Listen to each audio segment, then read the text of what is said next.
Minister Gan is accompanied by President of the European Chamber of Commerce Singapore, Mr. Federico Donato, Ambassador of the European Union to Singapore, Her Excellency Iwona Piórko, and the Executive Director of the European Chamber of Commerce Singapore, Mrs. Nelly Cornels. Thank you, ladies and gentlemen. You may now be seated.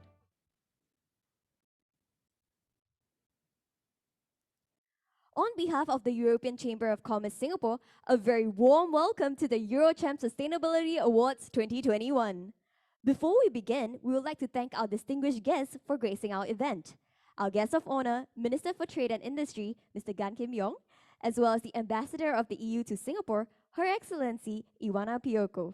Ladies and gentlemen, if you would join me in giving them a huge round of applause. Thank you, Minister Gan and Ambassador Iwona Piórko for joining us today. Before we start today's event, let us invite up on stage the President of EuroCham Singapore, Mr. Federico Donato, to give us a welcome address. Please give him a big round of applause. Mr. Donato, please.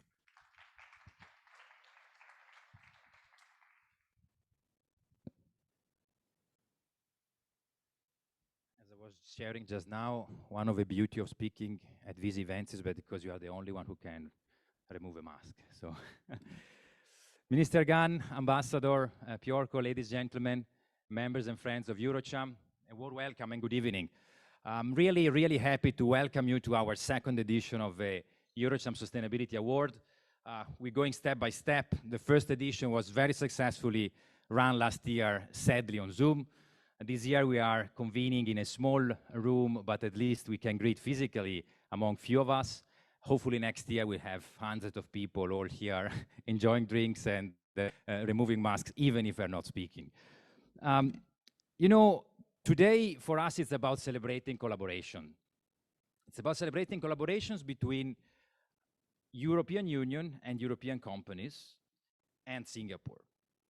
And the collaboration, in my opinion, it's relevant because we have the ambition and the hope to believe that Europe is probably today the biggest leader on sustainability, and not only for the technology, not only for the innovation, but also I believe for the setting of standards and regulations that may not be perfect, but for sure are a point of reference that is being taken globally from different countries. On the other side, Singapore has the concrete opportunity, in my own opinion, to champion the sustainable agenda in the whole region, not only Southeast Asia, but also in APAC. So I believe we have all what takes to make this collaboration to foster even bigger, as we saw until now, that has already happened. At the core, of our agenda, sustainability has been put 3 years ago. I think timing was quite lucky. We started in end of 2018 brainstorming on this one, and then we launched our program. Today we're celebrating our second anniversary for the award. Last year we published our white book, and the initiatives keep flowing.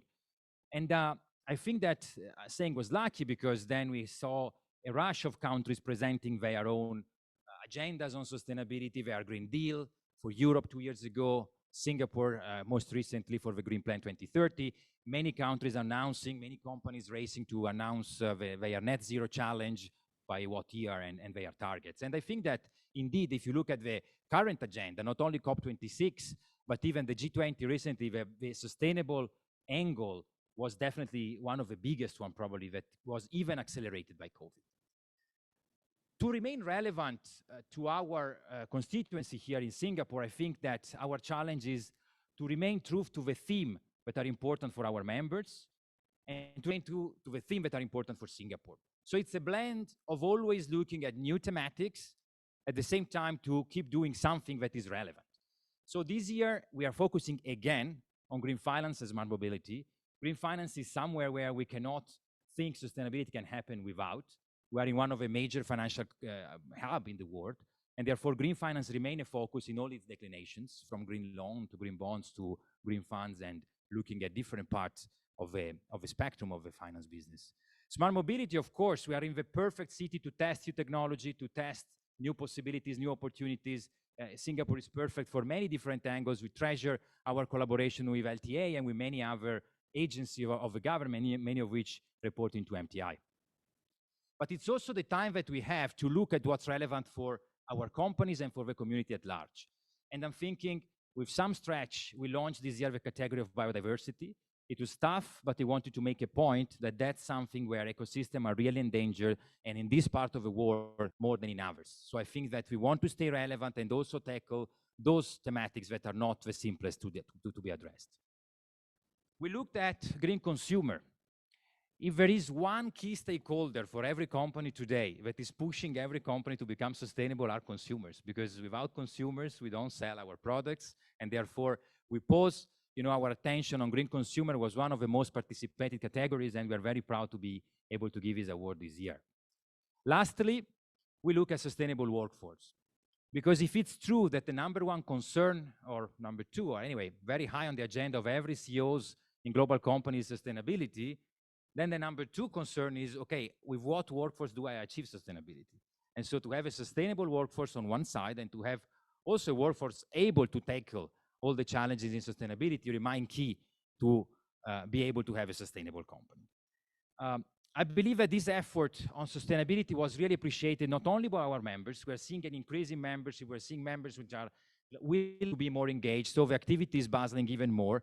We're fostering local collaboration further. I'm seeing my friends from Singapore Business Federation, from Global Compact Singapore. These are local organizations we are working strictly more and more on. MTI is engaging us on a lot of fronts. So we want to keep the momentum high, and this program will be here to stay in the year to come. And lastly, allow me to say that we are very pleased to see increasing every year the number of participation, the number of applications, and the quality of this. And we have this application coming from many European countries, but also increasingly, for me, it's very important for what I said in the beginning, that we have an increasingly massive amount from Singapore companies. So if we have an increased amount of Singapore companies who want to win our award and want to participate into our program, that means that probably there is something we're doing right, and probably there is something that tells people that our voice on sustainability in this country is being heard, and we can steer the conversation and the agenda. So we're very proud of this. So allow me to conclude by thanking all of you to participate, to thank the Minister for gracing the event and his staff to be so supportive of this effort that we are doing, and to thank all the sponsors for making today's event possible. So allow me to start from our knowledge partner. Accenture is the second year in a row supporting our efforts, supporting all the metrics to make the decision process robust. And without them, all this effort couldn't have been possible. Allow me to thank the sponsor of the day, Airbus, ING, Evonik, GESS, Asia Pacific Brewery, and Hennessy. And allow me to thank the judges that we have all of them in the room. I'm very pleased they could make it today. As you saw in our social media, it's an outstanding panel of judges from European company, Singapore company. So thank you very much. I hope you enjoy the event. Have a nice evening. Thank you very much, Mr. Donato. Ladies and gentlemen, let us now welcome the EU Ambassador to Singapore, Her Excellency Iwona Piórko up on stage for her speech. Ambassador, please.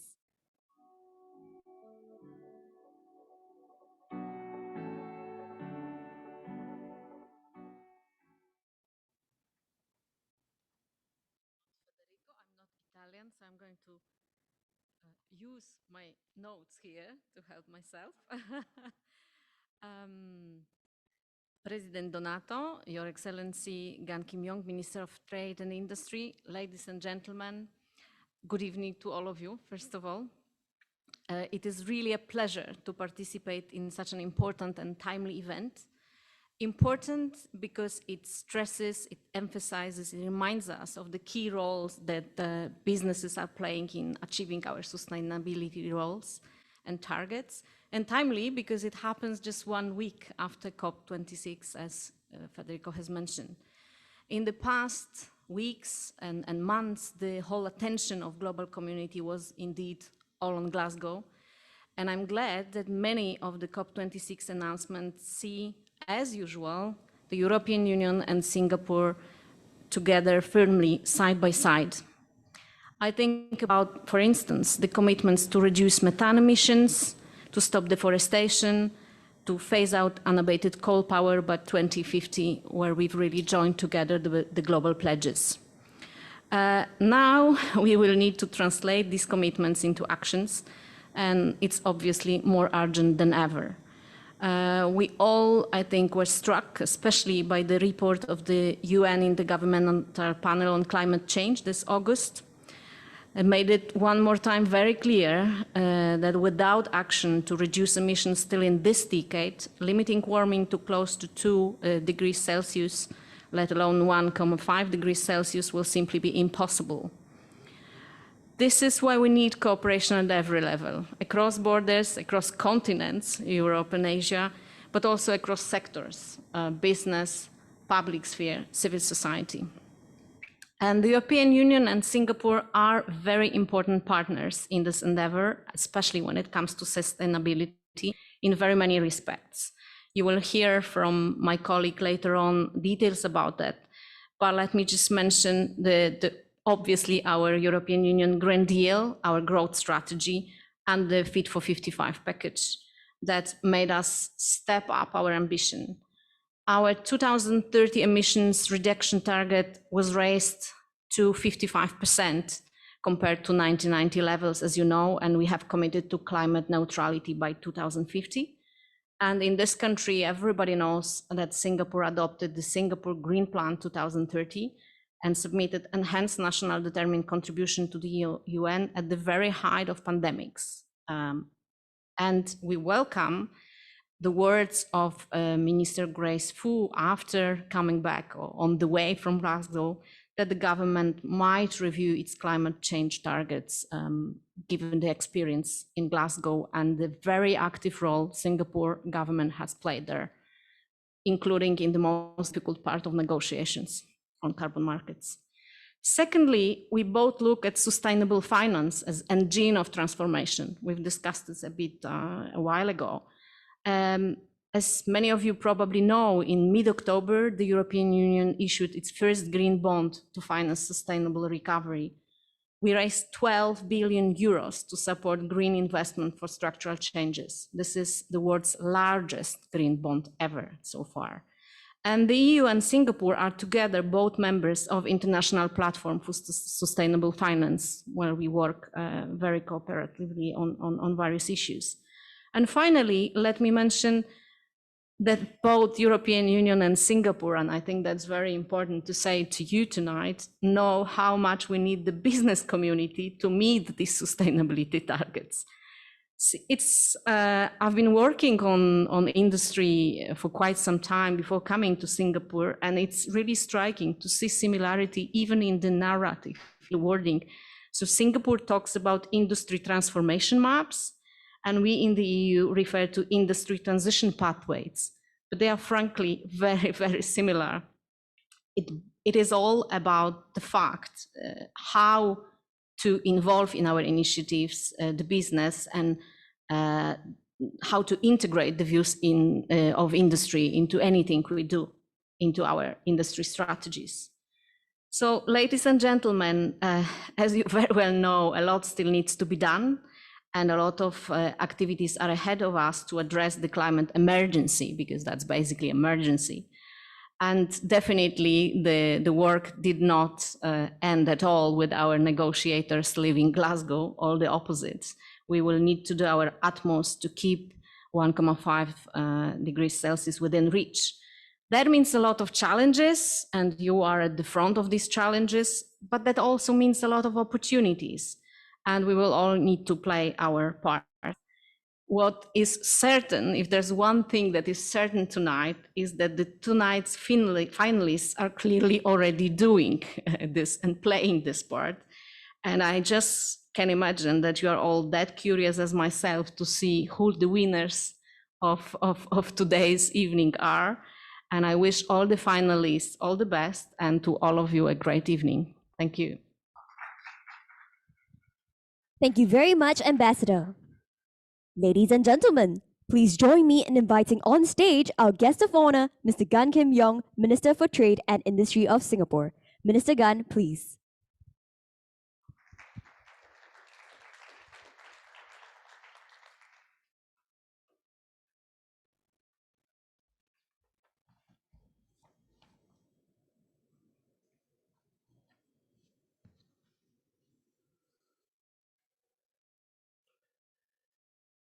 Mr. Federico Donato, President of the European Chamber of Commerce, Her Excellency Ambassador Iwona, Piórko, distinguished guests, ladies and gentlemen, good evening to all of you. It is indeed a great pleasure for me to join you today at the EuroCham Sustainability Award 2021. Tonight, we celebrate companies that have adopted best practices to promote sustainable outcome. The climate crisis is an important area of focus for both Singapore and the EU. For Singapore, our Green Plan 2030, released earlier this year, outlines our ambition and charts our actions over the next 10 years. We aim to reach carbon emission peak by 2030 and then halve it by 2050, with a view to achieve net zero emission as soon as viable in the second half of the century. This is despite the fact that we are constrained as a small island with very limited resources and few alternatives for renewable energy. For the EU, they have an identical plan called the European Green Deal, which details ambitious plans to become the first climate-neutral continent by 2050. The EU has also announced its interest to pursue green alliance and green partnerships with countries in the Indo-Pacific region. Both Singapore and the EU are strong supporters of the multilateral action to address climate change. At the recent COP26 summit, Singapore announced that we will join the Powering Past Coal Alliance along with EU countries to phase out unabated coal from our electricity mix by 2050. Singapore and the EU also signed the Global Methane Pledge with more than 100 countries to collectively reduce methane emission by 30% by 2030. We will continue to step up efforts together to curb global warming. However, government action alone is not enough. Companies can and must also play a positive role in delivering change. And that's why I'm very happy that SBF is also represented here. I would like to commend EuroCham for its leadership on sustainability over the past year. You have been spurring and encouraging the exchange of ideas between Singaporean and European companies through your European Excellence in Sustainability program. The active participation at your monthly sharing sessions underscore the interests of EU businesses to pursue green economy opportunities here and in the region. Singapore looks forward to partnering you on this journey, and I would like to highlight 3 growth areas in Southeast Asia. First, carbon services. Singapore seeks to establish ourselves as a carbon services hub for the region. We welcome companies across the carbon service value chain to set up or expand their practices in Singapore to unlock the potential of carbon markets in Southeast Asia. Second, low carbon solutions. We are keen to participate in the development and deployment of low carbon solutions such as in solar, hydrogen, and carbon capture utilization and storage. We will be happy to explore collaborations in these areas. And third, green finance. This is a key enabler for investments into green technologies, products, and services as we transition to a low-carbon future. Singapore is ASEAN's largest green finance market, accounting for almost half of total ASEAN's green bonds and loans issuance.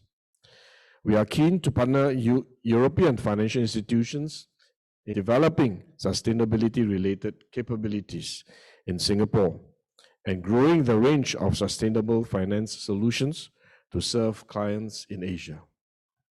Singapore will do what we can to help businesses leverage the potential of the green economy. We aim to do a few things: develop green growth sectors and build new capabilities, decarbonize at scale by catalyzing technology development and piloting new projects, promote trade and investment in green goods and services, and strengthen international governance on trade and environmental sustainability. Our agencies are working together to put in place programs and incentives to support companies in the green transition. EDB administers the Resource Efficiency Grant for Energy and the Investment Allowance for Emission Reduction, which support manufacturing companies to improve carbon efficiency and reduce their emission. We are also pioneering the development of new rules and standards through green economy agreements. This can allow companies based in Singapore to connect with green economy markets overseas. I'm glad that many EU companies have started this journey with us and have introduced initiatives to champion sustainability. For example, TÜV officially opened the new $100 million regional hub in Singapore this September. It has also announced strategic partnerships with the local community to develop and drive adoption of new sustainable standards and support businesses in adapting to the green economy. Another example is Arkema, a leader in specialty materials, who is building the world's largest integrated biofactory in Singapore. The facility is dedicated to high-performance polymers that contribute towards the development of sustainable solutions across Asia and the world. This will enable manufacturers to drive sustainability in their business with recyclable, sustainable products. I'm confident that Singapore and the EU can partner each other on this green transition. We can further strengthen and update our partnership, building on the strong foundation of our EU-Singapore Free Trade Agreement. Let us continue to spur and encourage one another to build a greener world together and identify new opportunities to grow our businesses sustainably. So once again, congratulations to today's award winners and have an enjoyable evening. Thank you. Thank you very much, Mr. Gan, for your speech. May we invite you to take your seat.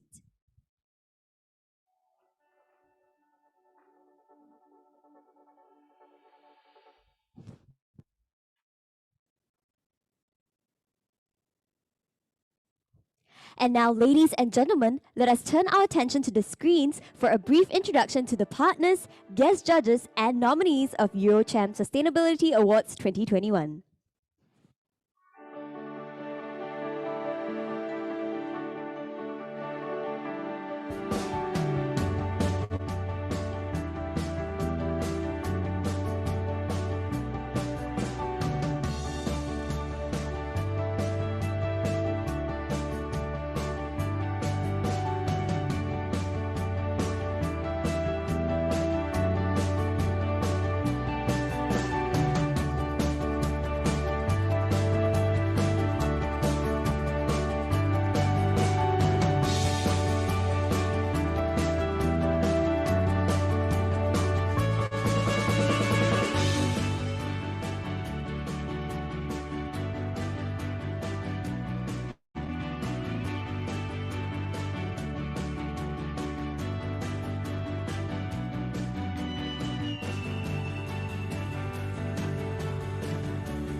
That we have been introduced to our nominees, it is our pleasure and honor to invite two guest judges, Mr. Tan Chong Meng, Group Chief Executive Officer of PSA International, and Ms. Goh Swee Chen, President of the Global Compact Network Singapore, for a moderated discussion with our guest moderator, Mr. Corrado Forcellati, Director of Paya Consulting.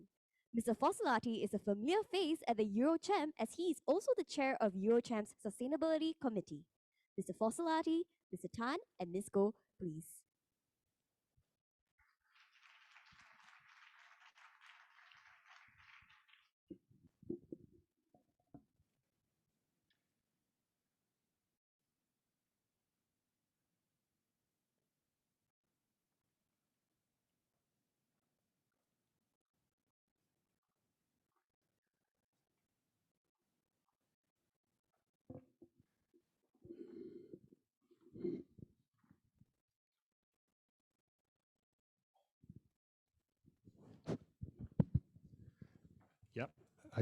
A good evening to everyone, and thank you so much for the introduction and the welcome to this award ceremony.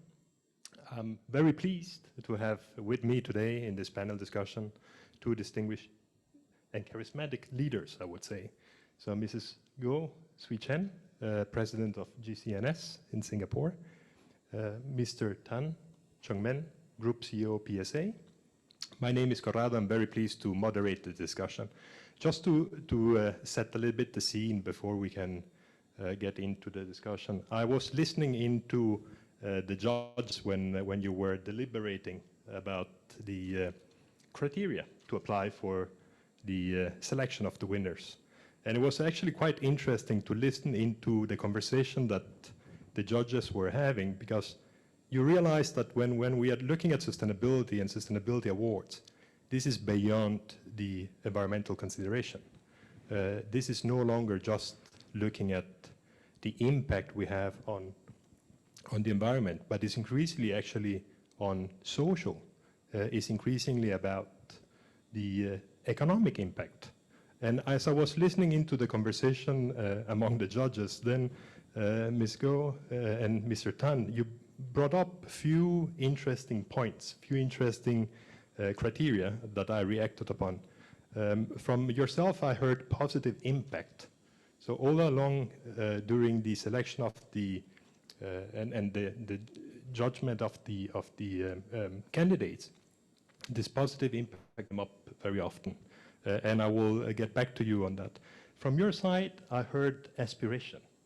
And I was thinking then, just to set the scene for the dialogue and start getting a little bit some content. Mr. Tan, when you were discussing and deliberating around positive impact, what is impact and what is positive? And how do we actually look at the interdependence of economic development, social welfare, or well-being and protection of nature? So that will be something that I will get back to you. And when I was thinking about aspiration, what's the difference between aspiration and ambition? And which one do we need more today to take action, as we heard from the previous speakers? So Mr. Tan, if I should turn to you and ask you, how would you define positive impact, and what does it stand for? Well, thank you, Corrado. I was hoping that you ask, ladies first, because you need aspiration before impact. As there's a saying that vision plus action can change the world, and neither one will do it by itself. So, to me, positive impact is about making a difference. When we afterwards unveil who the winners are, I don't think it's a celebration of what they do, only what they have accomplished, but also what they believe in, how they have moved their employees, their partners, how they create services and products that are able to change things around them. And it's a celebration of what they believe and how they are able to make it actionable, make it deliver results, and ultimately show the way. Because there's been a lot of talk, there's a lot of good aspiration, which I'm sure Swee Chen will elaborate further, but how to translate them. And that's where I think this type of awards does make a difference, because it highlights that there are such actions from companies to small companies as well. So it's agnostic to size. It's really about your convictions and how you do it. Yeah. So I learned something as well. So ladies first, but sorry for that, Swee Chen. So now we are going back to you on the aspiration and ambition. How would you define aspiration in this journey? And again, to my previous question, would you prioritize ambition in order to get more action, or is aspiration creating that action that is needed? Yeah, it's this thing about ladies first, but in a world of equal opportunity, I shouldn't mind if you don't call me first. Thank you, Yeah. thank you. And the second thing, perhaps you haven't heard, when it comes to the difficult question, it's men first. Okay, it's a good question. I think this one about ambition and aspiration, I think you need to do both. And Chong Meng and I used to work in Shell. Bit of an irony that you have to oil and gas on stage. And we had that discussion, Chong Meng, I don't know whether you remember about ambition and aspiration. We say ambition has to be achievable, and aspiration has to be it has to be a longer view, and it has to be something that you can inspire towards. And why aspiration is important, I think when we talk about this whole topic of sustainability, CEOs from corporations big and small and national leaders from all around the world are making pledges today. And they're making pledges for goals that we aspire to achieve decades from now. And you know, a lot of times you think, you know, why are these leaders are committing to goals? The leaders of today are committing to goals on behalf of leaders of tomorrow. And why is it important to do this now when you talk about sustainability? Actually, I found out that the first World Conference on Climate and Environment was in 1974. And if you think about from then till now, it's about nearly 50 years. And this is when, and we're on COP26, and the outcome of COP26, well, we can celebrate some areas. There are still some areas that we need more work on. And to me, aspiration is really important in that we mustn't give up hope. We mustn't stop at, you know, where our eyes can see and say, you know, we cannot achieve that, therefore we will not set the goal. I think we need to set the goals and then be responsible about it. And what does being responsible mean? I think one is more and more so there's been a lot of discussion about tying executive compensation to sustainability goals, and we're seeing more and more of that. If corporations don't do that, investors are putting pressure on corporations. And if corporations continue to ignore, investors will use their power to vote to get to the right decision. The second one that I thought it's really important with aspiration is this preparedness to invest in innovation. There are some areas that are easy to decarbonize and some that are exceedingly difficult. But we must continue to encourage the innovation that would drive us to solutions. And therefore, I thought one important reason why we want to set that aspiration is that companies will invest today on innovation that would give us the solutions tomorrow.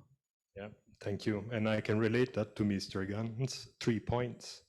And Mr. Tan, on that innovation, you have you are looking ahead of things. And I think during our conversation, we were discussing about innovation, transformation, and reformation.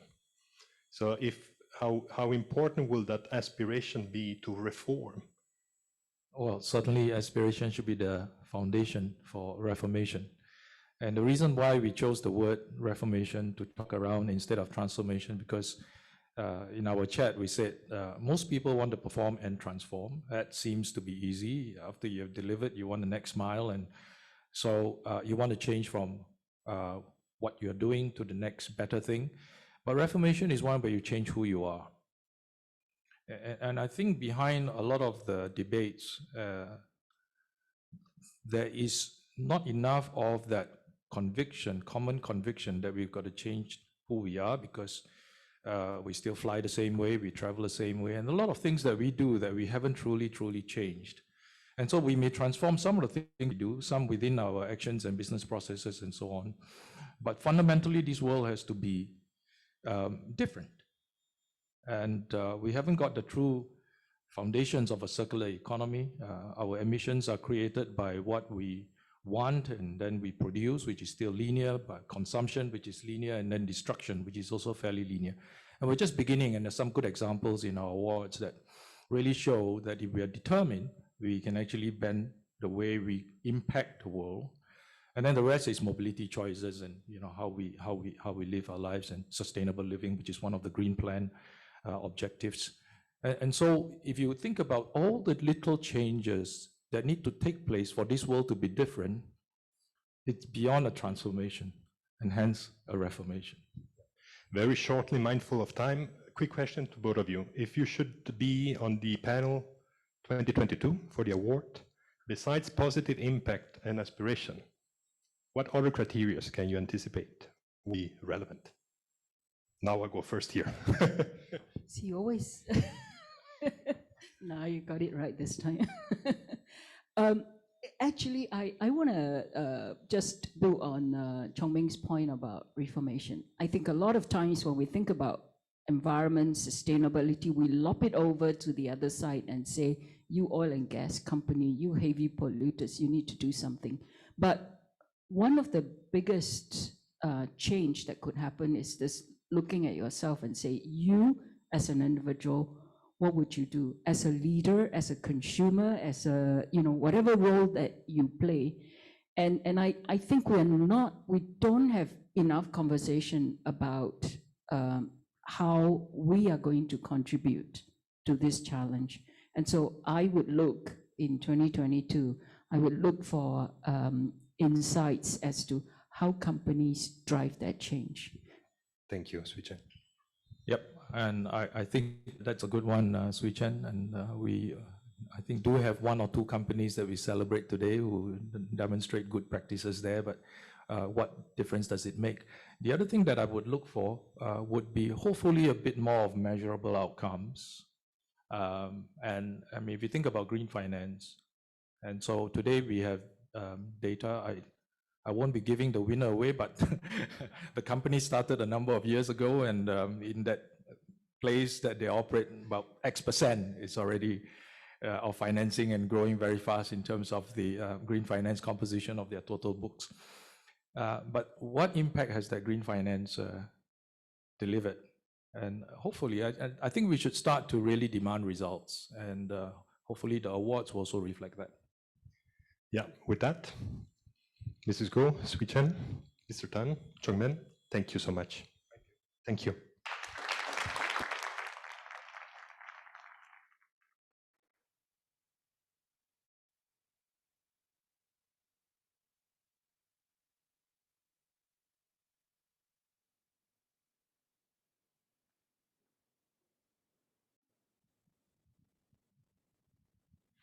Thank you, Mr. Forcellati, Mr. Tan, and Ms. Go for your insightful perspectives into this year's submissions.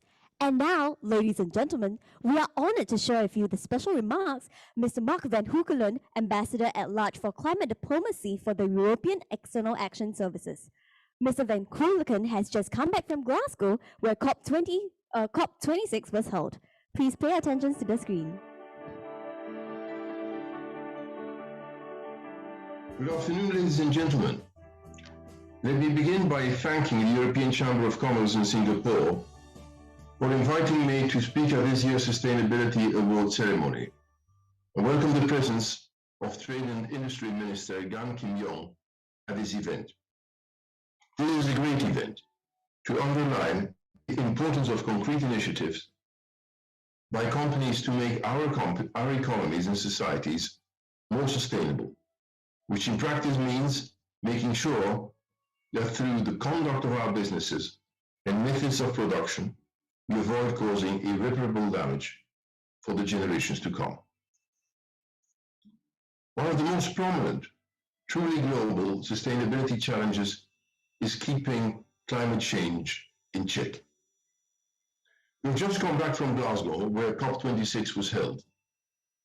It was the first time the world came together in person after COVID to discuss where we are 6 years after we agreed in Paris on our common objective of keeping the warming of the planet to well below 2 degrees Celsius and ideally 1.5 degrees. We have undoubtedly made progress. However, there's still a yawning gap to bridge in emission cuts before we are on a trajectory consistent with the Paris goals.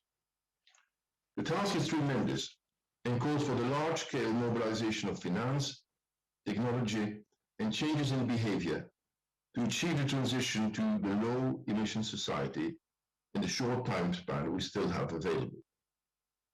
Put simply and starkly, to keep 1.5 degrees Celsius alive, we need to halve the world's emissions between now and 2030, which is in less than 10 years.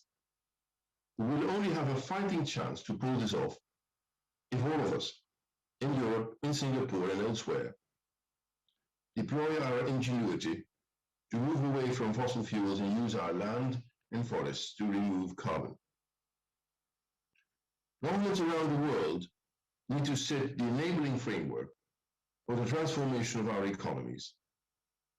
Singapore has been at the forefront of the global green agenda, and we commend the government for its active role in bringing to a good end one of the most complicated negotiations in Glasgow, that on the creation of international carbon markets. As one of the world's premier trade and finance hubs, Singapore has understood the importance, but also economic potential of various climate initiatives, such as the Global Methane Pledge we launched at the COP and the International Platform for Sustainable Finance. Singapore is small in size and population, but thanks to its pivotal position in Asia, it can play an outsized role in climate action. Governments will need to chart a course, but ultimately it will be down to companies and households to make the difference. Companies that innovate and blaze the trail for the low emission economy must be encouraged and given due recognition. That is why initiatives like EuroCham's European Excellence Sustainability Programme are precious. In all the 5 areas covered, thinking and acting bold are necessary to make progress and decouple from pollution. The laureates point to a future that works. Many thanks to them for their creativity, their efforts, and the inspiration they will give to others. I wish you a pleasant and stimulating Sustainability Awards seminar. And now, ladies and gentlemen, we would like to present on screen the finalists of the following categories. Firstly, can we have biodiversity and agriculture? In the category of biodiversity and sustainable agriculture, the finalists are Trustineo International. Trustineo International is a Singapore-based agricultural commodity wholesale trading company. In the area of agricultural commodity trading, Trustineo is developing a unique digital smart contracting producer to buyer marketplace platform to help producers and buyers overcome the challenges and complexities of soft commodity buying. Sodexo. Sodexo is a French food services and facilities management company. In Singapore, Sodexo's sustainability roadmap revolves around food waste reduction, sustainable eating, social impact, responsible sourcing, single-use plastics reduction, and carbon footprint reduction. Global Platform for Sustainable Natural Rubber. The Global Platform for Sustainable Natural Rubber, GPSNR, is an international membership-driven platform set up to define sustainability for the natural rubber value chain. GPSNR encourages the need for respect towards healthy, functioning ecosystems and maintaining protected areas and biodiversity. Alright, next, can we present on screen the finalists for the Green Consumer category? In the category of Green Consumer, the finalists are Crust Group. Crust Group is a Singapore-based food tech startup which upcycles food waste and loss into beverages for food service and retail partners. Beverages include both sustainable craft beers and health-focused non-alcoholic beverages. H&M. H&M is a Swedish multinational clothing company which provides an opportunity to create a more sustainable fashion future while enabling the exploration of personal styles. H&M ensures that only recycled or other sustainably sourced materials are used in the creation of their products, as well as contributing to an overall climate-positive value chain. Sodexo. Sodexo is a French food services and facilities management company. Sodexo engages the government and regulators to promote ideas and solutions that help develop its business and have a positive impact for the community. And now, the final list for the Green Finance category. In the category Green Finance, the finalists are Lombard Odier. Lombard Odier is a Swiss bank for clients seeking a bespoke and sustainable approach to wealth and asset management. Lombard Odier's objective is to maximize both the social impact and financial returns. Lombard Odier is continuously driving dialogue on the sustainability front with industrial partners and stakeholders, both locally and regionally. ING Bank. ING Bank is a Dutch multinational banking and financial services corporation. ING Bank recognizes the important role financial services play in creating a sustainable world. In Singapore, ING Bank assisted the government-sponsored Bayfront Infrastructure Management to pioneer the world's first sustainability tranche in a public securitization. Prudential Assurance Company. Prudential Assurance Company is a top insurance company in Singapore. With a strong commitment to the UN Sustainable Development Goals, Prudential has three core pillars. First, making health and financial security accessible. Second, stewarding the human impacts of climate change. And third, building social capital. Now, before we move on to the finalists of the last two categories, we would like to share a special message with you. Across the world, young people are making their voices heard with regards to climate change. No need to introduce to you movements led by young leaders like Greta Thunberg. The future belongs to young people, so they are the ones who must be the main driving force for positive and sustainable change in building a world where people live in harmony with nature. So before we continue with our presentation of the finalists, may I ask for your attention for the views of the students of German European School Singapore, GESS, who talk to you from their new eco-friendly campus here in Singapore.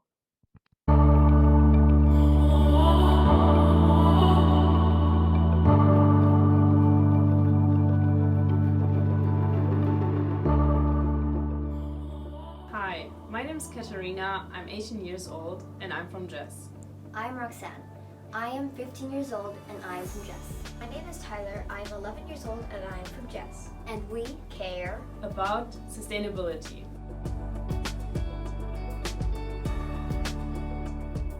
I feel that climate change has been negatively affecting our future for a significant period of time. For instance, it has been causing a continuous heavy loss of biodiversity and has been leading to a worrying increase of natural disasters. When I think of the world in 50 years, I get scared just because we cannot be sure of how much our planet can still handle and how future generations, or even my generation, is going to survive if we use up all of our natural resources. I feel very sad that humanity hasn't done anything about the situation. I also feel determined. I want to make a change to the lives of future generations. Sustainability is, for me, what is needed for the future. Without a sustainable way of living, recycling materials, preserving natural resources, I cannot picture a safe future for coming generations. Sustainability is greatly important for me because it is essential for the continuation of the human race. It is my responsibility as a citizen of our planet Earth to be aware and take action to make sure and do my best to encourage sustainability around me as much as I can. The issue that is close to my heart is how climate change affects the food chain and the animal kingdom. If temperatures rise high enough, then one link in the food chain, maybe insects, for an example, may overheat and die out. Then the whole chain will be thrown out of balance. This affects humans as well, seeing as we're at the top of the food chain and require food. So if the entire food chain dies out, that includes us as well. I love animals, and it would be a shame not to see so many of them. If we don't do anything about climate change, we'll see much fewer, or perhaps none at all. A climate change issue that's important to me would be unsustainable agriculture. Implementing more sustainable agricultural practices would significantly benefit our future through ensuring that our finite resources on our one planet that we can live on, Earth, are well preserved. One issue that's particularly important to me is waste pollution. Plastic is a material which is very present in our daily lives, and the amount that is used is just unreasonable. When plastic is not disposed of properly, it gets into the sea and floating plastic islands emerge and harm sea life. I just believe that it's not worth it for me when you drink a coffee out of a plastic straw without realizing what will happen afterwards and the impact this one straw can have on our environment. I wish that the entire world would be aware of the urgent matter of every single human being's actions, determining whether or not the Earth we leave our future generations will even be survivable. Let's think. Are we really focusing on our needs or our wants? I just want to say to people that it is our responsibility to take care of us and our planet.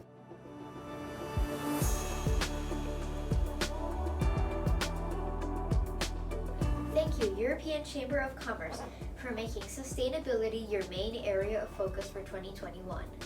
And thank you to all of the organizations whose sustainability initiatives would create a better world for us.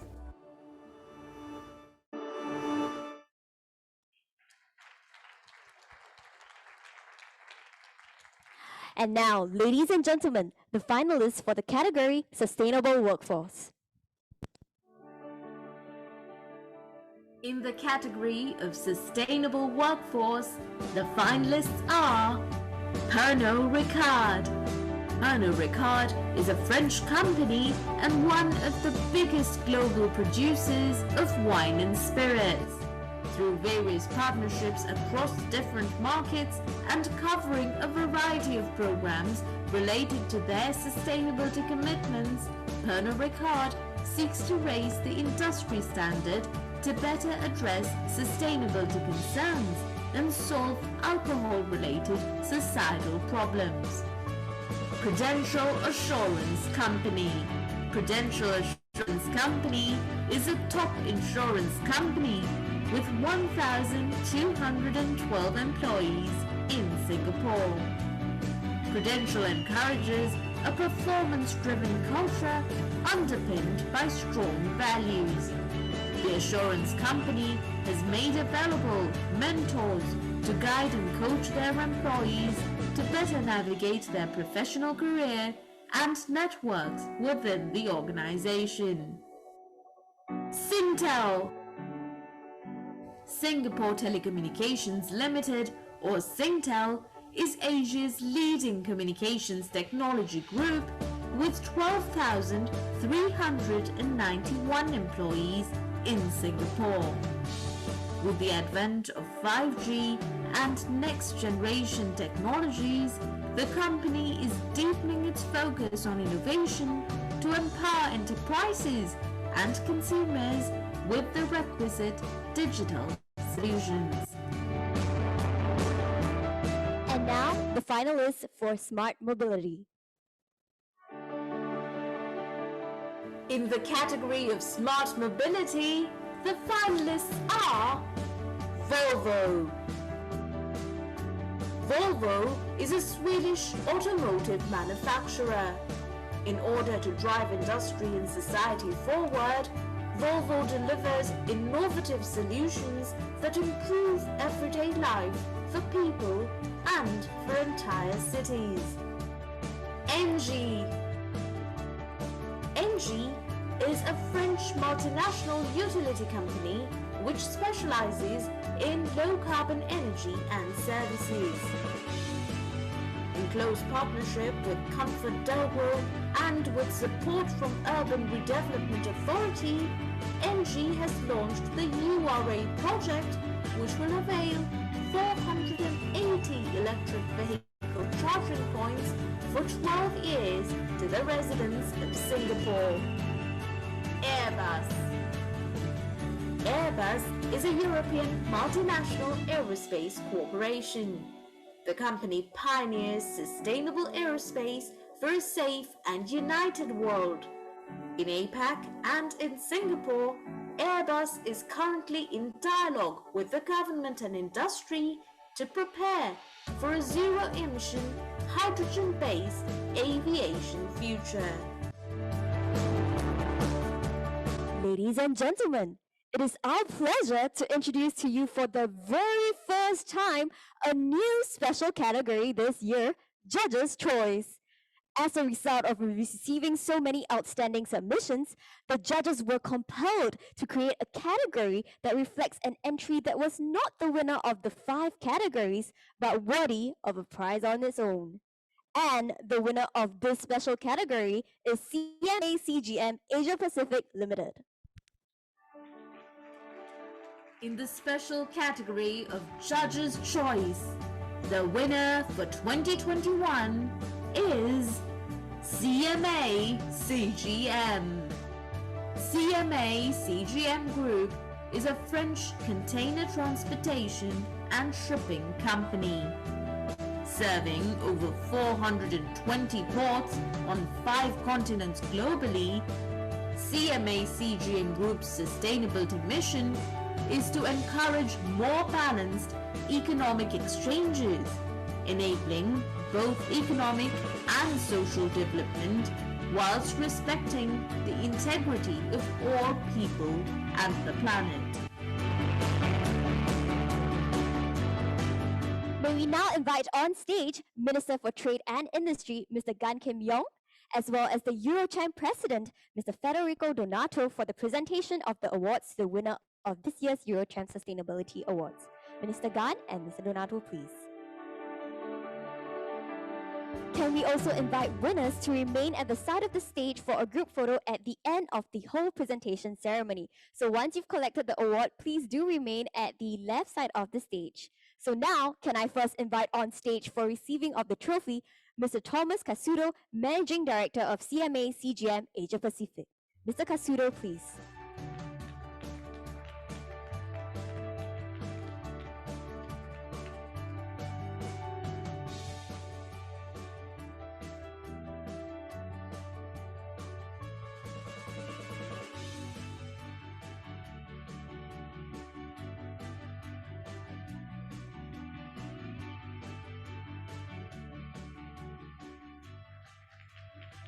Mr. Casudo, please remain at the side of the stage for a group photo at the end of the whole presentation. Now, for the category of Bio and Agriculture, Sodexo Singapore Private Limited. May I invite on stage for receiving of the trophy, Mr. Ebo Ariza, Country President for Malaysia, Singapore.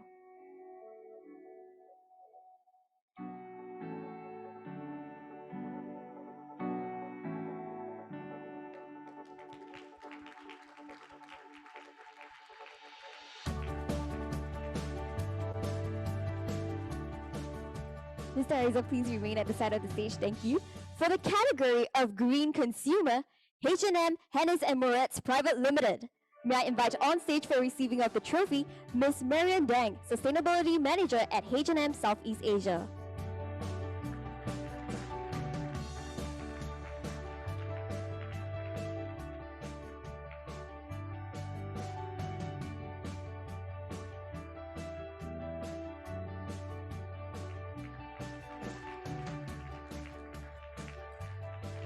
And now, for the category of Green Finance, Lombard Odier. May I invite on stage for receiving of the trophy, Mr. Vincent Menianat, CEO Asia Limited Partner.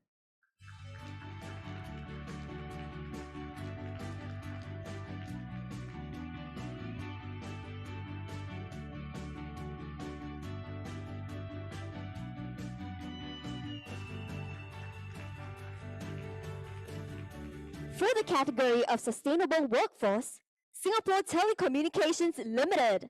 May I invite on stage for the receiving of the trophy, Ms. Aileen Tan, Group Chief People and Sustainability Officer.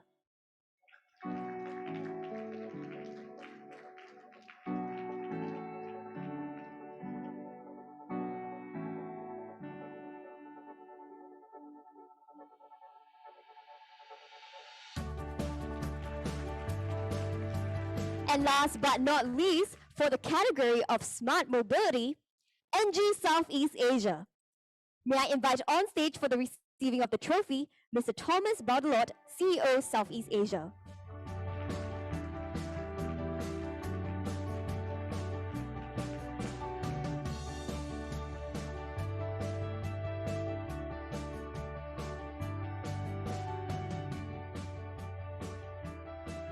Congratulations to all our winners. May we now invite the ambassador on stage to join us for a group photo. Ambassador, please. May we also have Ms. Nelly on stage to join for the group photo, and can we invite our winners back on stage as well for the group photo? Can we get Minister Gan as well as Mr. Donato to take a step forward? And for the winners, you guys can actually step at the back of our minister, Mr. Donato, as well as the ambassador. Do make sure that there is spacing as well. So I think we need Ms. Tan to move a little bit there, and our photographer will help to do the necessary arrangements.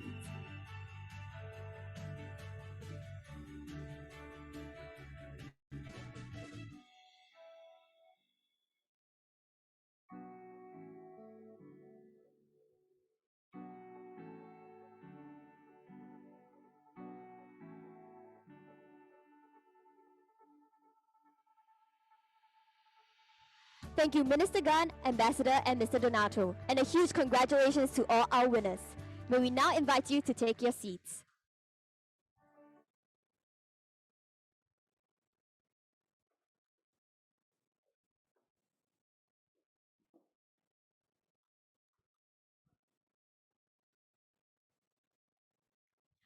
Once again, thank you, Minister Gan, for taking the time to join us at the EuroCham Sustainability Awards 2021.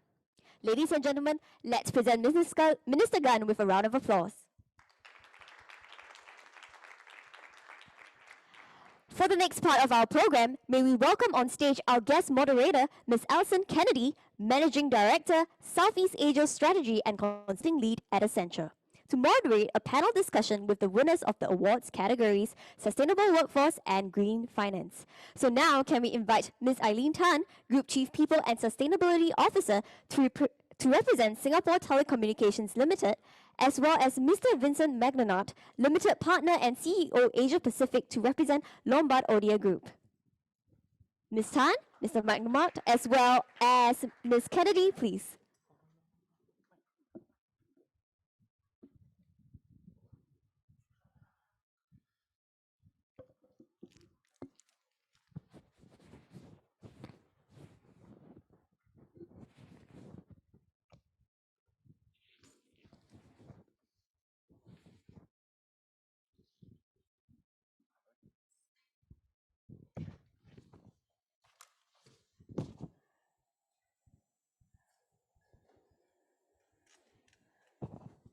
I think I can take my mask off.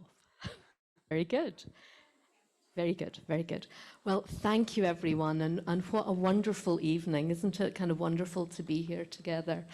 I'm Alison. I am representing Accenture, who are the knowledge partner, and I can't tell you, this is the second year that we've done this, and I can't tell you just how incredible the nominations and the winners have been, and actually how much things have moved forward from last year. And I think as a function of everything that has been happening in the world, clearly with kind of COVID, with COP26, and with many other things. What we see is across the world, Europe, and in Singapore, an incredible kind of focus on sustainability. So it's just wonderful to have you here. And apart from being able to take my mask off, it's just fantastic to be able to speak to winners. And I think what we heard from the judges was there were a number of things that were being looked at, one of which clearly was aspiration, and the other of which was impact. And I think both organisations represent both things incredibly well. So let me start by asking, a couple of questions related to impact, and particularly impact in areas like ESG and in measurement. Because one of the things that people talk about is how do you make sure that you have measurement? And I'm going to actually start with Vincent. And so, Vincent, one of the things that really impressed the judges with your submission was the B Corp certification that you have, which is very distinctive. And I'm very keen to understand how that sets you up as an organisation in terms of measurement and doing things differently. If you can share that with us. Yes, of course, thank you. So I think at Lombard Odier we have a long history in terms of sustainability. I think we are privileged to be independent and a long history, and the time and the right to take care of about people, about community, and about the impact that we might have on the environment. Of course, being the first global financial, asset and wealth manager to be certified B Corp is we can be very proud of, right? And I think B Corp is really one of the most advanced rating agency in the world. Thank you. Eileen, can you kind of help me understand some of the things that you've been doing, some of the incredible things in Singtel when it comes to how you measure things and how you look at impact of sustainability? I guess, in fact, we started this sustainability journey, all right, as far back as like 12 years ago. All right, and we started from CSR, and then we moved into the entire ESG pillars. And I remember as far back as 2015 and 2016, and we said that what gets measured gets managed. So we're very clear about that, and we start challenging ourselves in terms of sustainability report. We ask ourselves in the area of the environment, what are the targets that we want to sign up to? And we did that, and we start measuring. If you look at our sustainability report itself, for each of the pillar, there's a big metrics that we report, and we hold those targets very dear to ourselves. Okay, and when we set our mind to really sign up for the environmental agenda, and that was as far back as 2017. We were almost one of the first few to commit ourselves to SBTi targets, and we signed up to a 42% reduction, in terms of absolute emission for Scope 1 and Scope 2. So we're very clear about that, okay? And we stretch ourselves even more this time around. About 2 years ago, the entire management committee, in terms of a long-term incentive program, we, in fact, the targets are around ESG. Okay, we have about 20% weighting on ESG. So we don't, this tells you the seriousness. Okay, but I guess, while we talk about the alignment of measures and metrics, but I think what is really true to our agenda is really the purpose of Singtel. And the purpose of Singtel, we're about a 141-year-old company in Singapore, right, headquartered in Singapore. And ourselves, throughout that 141-year journey, what have we been doing? And what's our North Star? And our North Star is really to empower every generation. Okay, empower is really around making sure that, we enable and give people the confidence to act in every generation through our service, through our technology, through connection, through communication. And every is really leaving no one behind, okay? And leaving everyone in the community, we want them to bring them along with us. That's very important.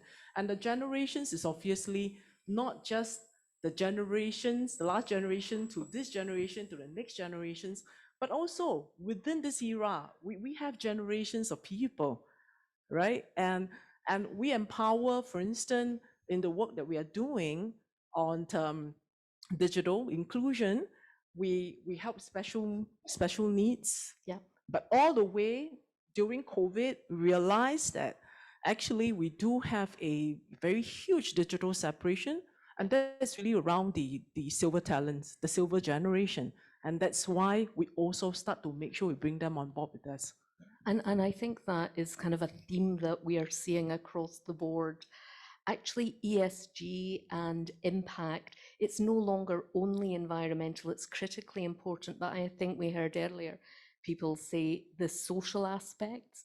And in COVID, what has become very clear is that social divide, that sustainability can also help with things like technology, with things like measurement. On the core business, one of the things I'm very proud of from Accenture is we have a partnership with UNGC that goes back very many years.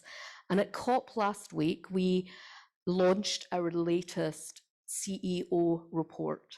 And in that CEO report, there were a couple of things that were really notable. Firstly, it's the biggest report that has had both Northern and Southern CEOs. And there were the really big agenda items: 1, ESG measurement; 2, finance and the importance of finance in both investment in innovation, but also in driving shareholders to take different sorts of actions; talent. And so I couldn't be more thrilled to have both finance and talent on the stage with me, but also technology. Now, just coming into your core business, Vincent, one of the questions related to how you look at investments through that lens of ESG and how you think of driving investments in a different way. It's come out from a number of people, and that's of critical importance as we move forward. Maybe you could give us a sense as to how you do that. Of course, I think we have seen with the COP26 the importance and the very quickly to look at all of this. At Lombard, we focus on sustainability because we believe that the economy is going through a major transformation. The economy that is wasteful, idle, lopsided, and dirty is moving to an economy that is circular, lean, inclusive, and clean. And I think, and maybe here I will be a bit controversial, right? I think we have seen that the asset and wealth management have overwhelmed the low carbon sectors in terms of capital, right? And we believe this is frauded. This is too much, right? Because at the end of the day, when we look at these low carbon companies, how much capital can you deploy? It's our role as financial industries to deploy the capital. We believe, and at the same time, it doesn't encourage the companies that are emitting a lot to do something, right? So what we believe at Lombard is that we should allocate the capital to the companies that are emitting the most, and of course measuring, and I'm happy to come on that later, the transitions that they are going into, right? To have a real impact on the net zero economy that we are looking at. Just kind of a quick follow-up on that. I'm kind of interested. I know you've recently published a paper that looks at the regional situation, and one of the things that is very clear is that no single organization and no single sector is going to solve all of the problems. But coming out of your analysis and what you're seeing in the region, what do you think could be and should be done in Singapore to bring the ecosystem together? Well, I think it takes a village to raise a child, right? I think we need to work in partnership. I think this is, and we have developed Lombard Odier diverse strategic alliances and partnership. We need to really go into the details with the investors. We recently did a study, as example, with over 600 high networks and ultra networks individuals with our strategic alliances in the region to cover a post-pandemic or pandemic situation, the impact on three major points, that is family services and investments and sustainability. So on family services, the key takeaways that we can see is that all of us, at time or have time to reflect, right? Reflect about the future, reflect about how we will structure our lives, the family governance, the business governance. On the investment side, I think also we have major changes that we are seeing. We are in an economic environment that is most probably more complicated than it used to be. We need to be guided. The investors need to be guided. They need to be advised. And on the sustainability, which is very interesting because it's a study that we do every year, we have more and more participants, actually over 70% of the participants that believe that sustainability is here to stay. But we have also 60% that believes that investing into sustainability will generate superior returns in the future. Now, we still have a gap between the belief and the action. And I think the role of the financial industry clearly is for the ones that are ready for action to provide the investment solutions, and for the ones that are not ready, to encourage them, to convince them, and really to share with them the knowledge and the culture that we have. Thank you. And a really important question on talent and on, if you look at the Singapore Green Plan and if we look at the green economy, one of the kind of critical things is jobs and skilling and reskilling. And how is it that in Singtel, given the importance of Singtel to Singapore and also the broader Southeast Asia region, how is Singtel thinking of new jobs, green jobs? I start with the new jobs, all right? I mean, we being a technology company, I'm sure many of you are very excited about the generations of technology put on the table. You know, you love to see when we have 4G, you want to be on 4G. When we have 5G, you want to be on 5G, right? So, however, I think as we keep, evolving our technology, it's very important that we bring our workforce alongside. Okay, we need to continue to train and retrain, and that's very important. And also, of course, even with digitalization, there are a lot of new capabilities that we got to put on the table. So we do take a very long-term view around, how do we actually think around, start grooming the next generation of workforce. So from all the way from schools, so you see that we offer a lot of scholarships, cadetships, traineeships, all the way from they are 16, 17 years old, and also making sure that the existing workforce of ours, are not left behind at the same time, and that's very important. So I give you an example, as an organization with a 141-year-old kind of history, you could imagine that we do have people who actually has been working in the company for 50 years or more. Okay, and how can we make sure that they continue to stay relevant, stay productive? Those are very, very important for us. Like for instance, given the 5G, this is a big thing for us.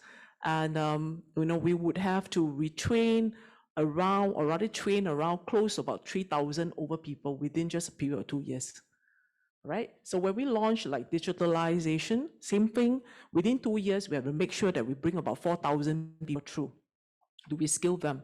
Now, coming back to the green jobs very quickly, okay? So I have to say that I was not trained in the green job 12 years ago when I was asked to do this job.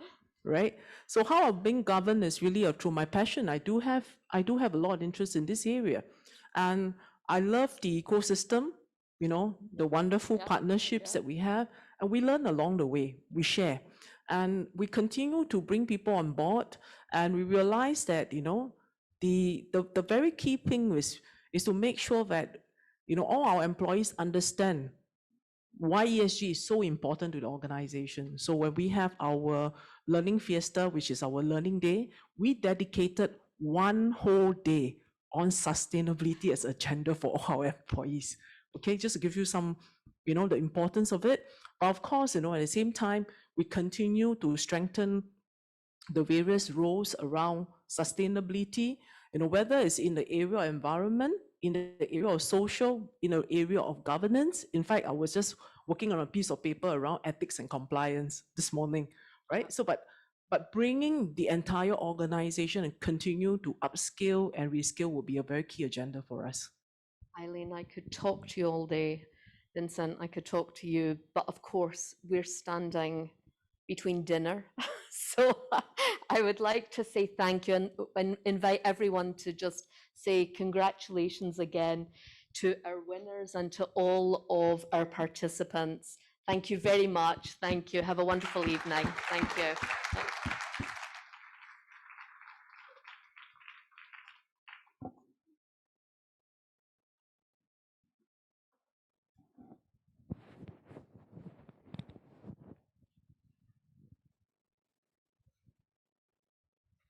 Thank you, Alison, Eileen, and Vincent for that inspiring conversation. With that, ladies and gentlemen, we have come to the end of our first official part of the evening. For all guests who have joined us today virtually, on behalf of the European Chamber of Commerce Singapore and its president, we thank you for joining us today. We wish you a pleasant weekend ahead. Ladies and gentlemen, while we ended the award ceremony with a high note of hopes for the future and our environment, we will start the next part of the evening with a silent raising of your champagne glasses. So as you can see, you guys have already been served the champagne glasses.